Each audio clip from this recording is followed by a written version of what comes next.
ইনশাল্লাহ বাংলাদেশ আবার মুক্ত হবে, দেশের মানুষের গণতান্ত্রিক অধিকার ফিরে পাবে, অর্থনৈতিক মুক্তি আসবে, উন্নয়নশীল দেশ হিসেবে আমাদের যা যা অগ্রযাত্রা অব্যাহত থাকবে এবং আমরা 2041 সালের মধ্যে স্মার্ট বাংলাদেশ গড়ে তুলে জাতির পিতার স্বপ্ন পূরণ করবো।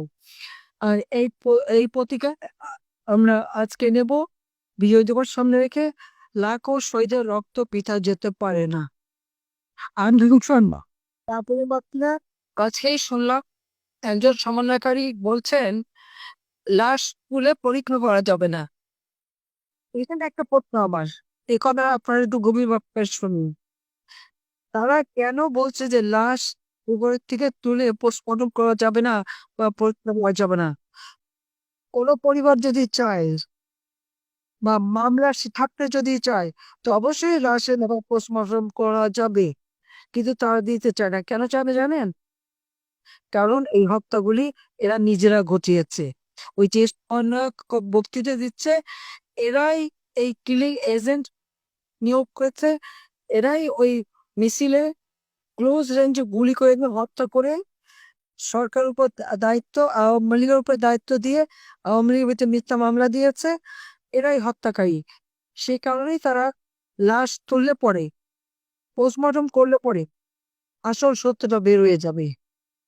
এবং ওই যে বিশেষ স্নাইপার না রাইফেল এবং গুলি, এগুলি কে জোগাড় করেছে? এগুলি তো ইউনিভার্সিটি জোগাড় করে দিয়েছে। যার জন্য যখনই তার উপদেষ্টা ব্রিগেডিয়ার সরকার বললো যে এটা তদন্ত করতে হবে, সেই তাকে সরিয়ে দিল। এই সরিয়ে দিয়ে প্রমাণ করলো যে এর জন্য সেই এই হত্যার জন্য দায়ী।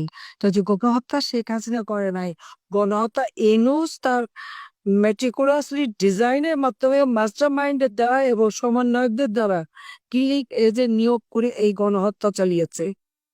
নাহলে আওয়ামী লীগের প্রায় 1000 উপরে নেতা কর্মীকে হত্যা, 2-3 হাজার পুলিশ হত্যা, সংখ্যালঘুদের হত্যা, এই হত্যার কোনো তারাই ঘটিয়েছে।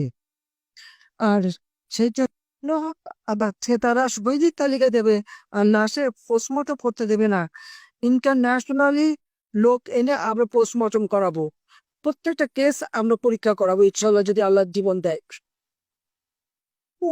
আল্লাহ যদি আশীর্বাদ দেয়, সব কটা লাশের ময়না তদন্ত করে তা প্রকৃত মানে খুন কারা করেছে সেটা বের করে তাদের শাস্তি আমরা দেবো। এই